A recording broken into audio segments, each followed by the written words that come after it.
In the sun-scorched villages of Judea 2,000 years ago, beneath the shadow of Roman rule and ancient law, childhood ended abruptly for many. In a world where survival depended on family alliances, honor, and obedience to sacred tradition, boys and girls were often bound in marriage while still in their early teens. Through the eyes of a young Jewish girl on the brink of betrothal, this documentary explores the social pressures, religious expectations, and fragile hopes that shaped one of the most decisive moments of her life. As customs collide with personal longing, we uncover what it truly meant to come of age in the time of Jesus, and how a single marriage could determine a lifetime of destiny. Before the first light breaks over the limestone hills of Judea, the village is already stirring. A faint blue horizon stretches above terraced fields of barley and olive groves twisted by decades of wind. Smoke rises in thin columns from clay ovens, carrying the scent of baking bread into the cool desert air. In the time of Jesus, nearly 2,000 years ago, life unfolds under the weight of survival, law, and covenant. Here, childhood is brief. The transition into adulthood does not arrive with personal ambition or romantic longing, but with biological maturity and communal necessity. In this land pressed between arid wilderness and Roman authority, marriage is not merely a celebration of affection, it is an essential pillar of endurance.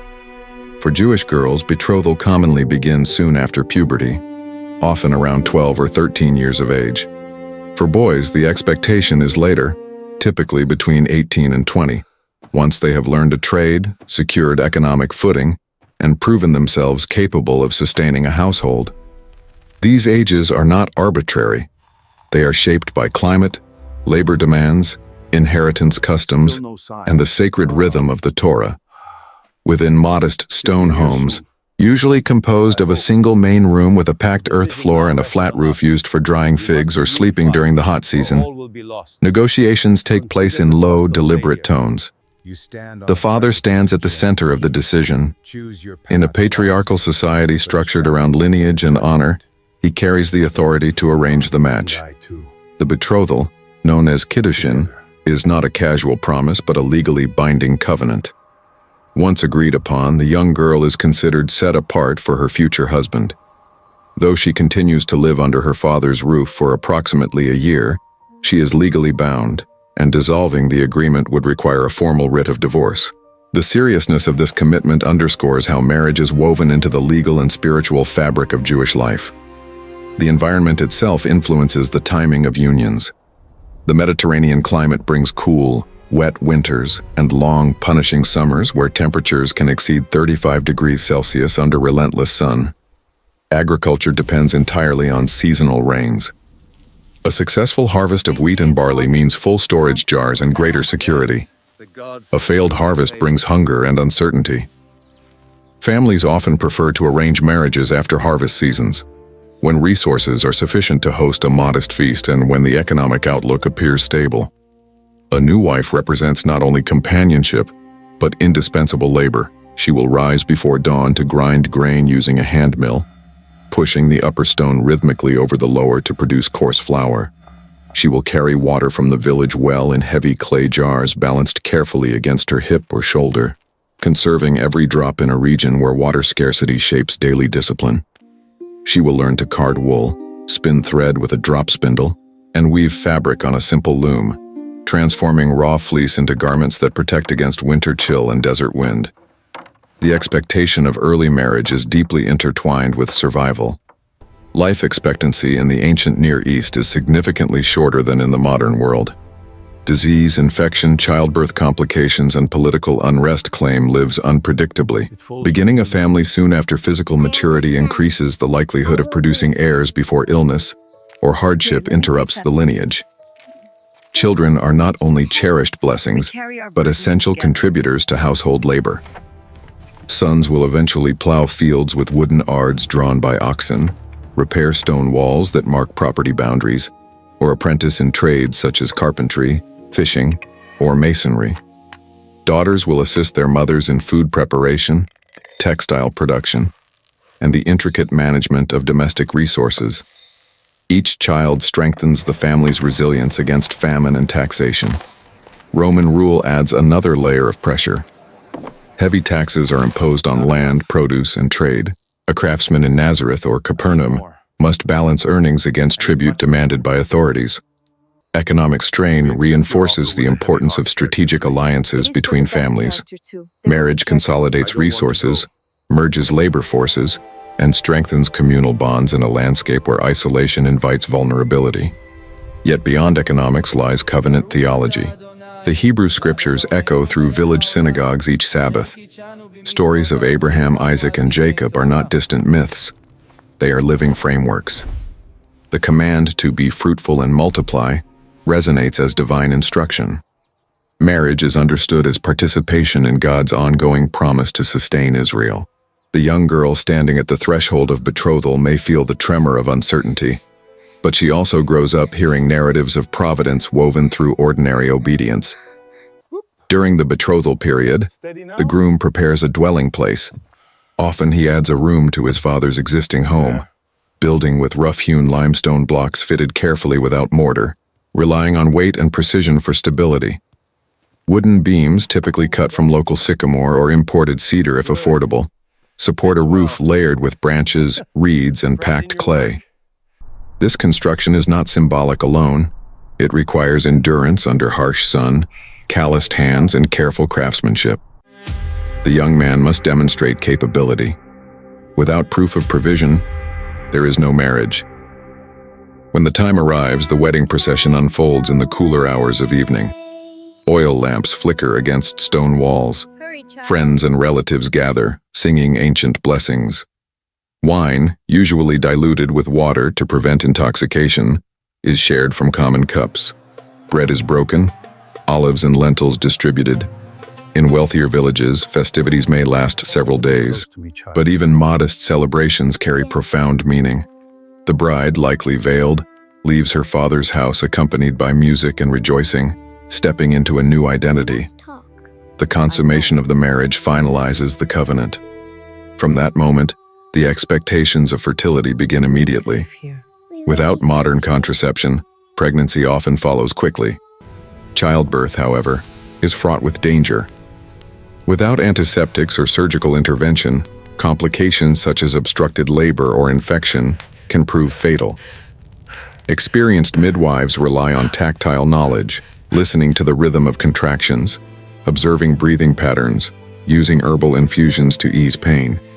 Each birth carries both hope and peril. The youth of many brides reflects not recklessness but a cultural norm shaped by necessity. Puberty signals readiness for marriage, in a society where social structures revolve around family units rather than individual development.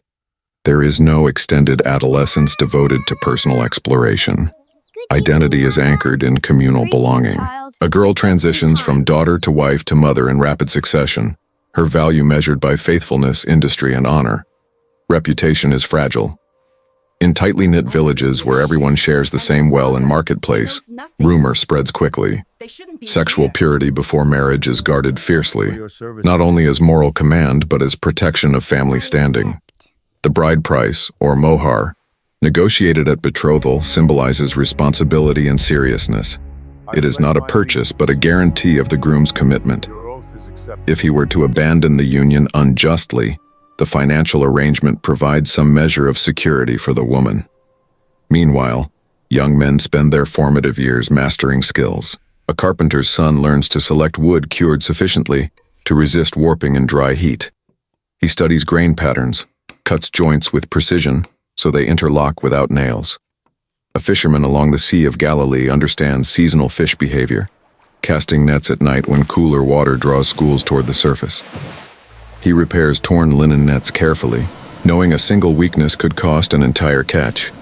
These disciplines are prerequisites for marriage.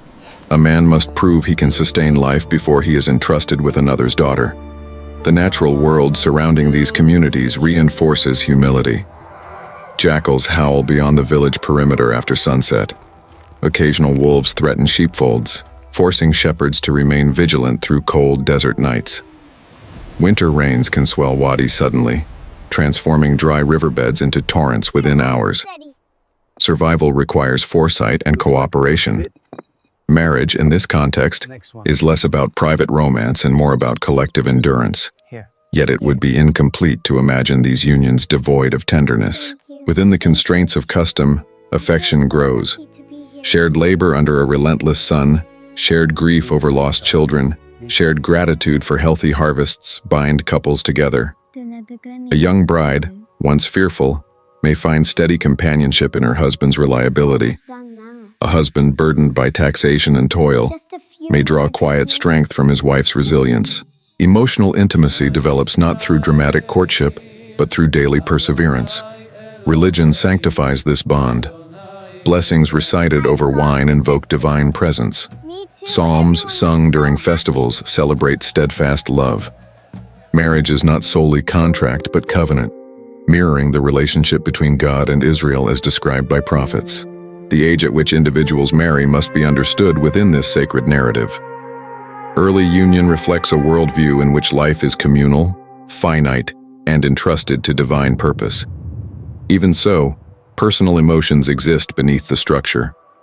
A 12-year-old girl on the cusp of betrothal may stand on her rooftop at night, gazing at a sky unpolluted by artificial light, constellations blazing across the darkness.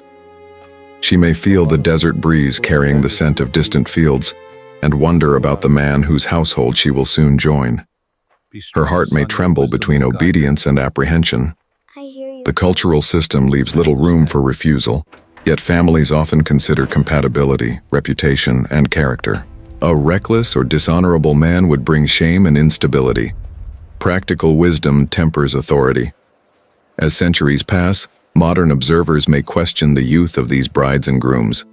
But within their historical reality, the arrangement is neither chaotic nor careless. It is structured, regulated by religious law, supported by communal oversight. The Mishnah, compiled later but preserving earlier traditions, indicates defined stages of maturity. While variations exist between regions and social classes, the pattern remains consistent. Girls marry soon after puberty, boys after vocational establishment.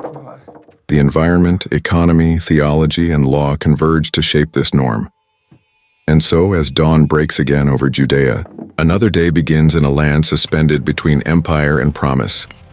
Within stone walls warmed by morning light, families continue the ancient cycle. Bread is kneaded, tools are lifted, water is drawn. Somewhere, a father discusses terms with another. Somewhere, a young man sets the final beam into place on a newly built room. Somewhere, a girl folds her garments, aware that her days in her childhood home are numbered. The age of marriage in the time of Jesus is not a statistic isolated from context. It is a reflection of an entire civilization structured around survival, faith, and continuity. Under Roman occupation, beneath the vast desert sky, amid the scent of olive wood smoke and freshly milled grain, boys and girls step into adulthood with solemn resolve. Their youth does not diminish the gravity of their commitment. Instead, it reveals a world where responsibility arrives swiftly, where covenant defines identity, and where each marriage becomes a thread in the enduring tapestry of a people determined to live, multiply, and remain faithful in the face of uncertainty. I am ready to join Character B.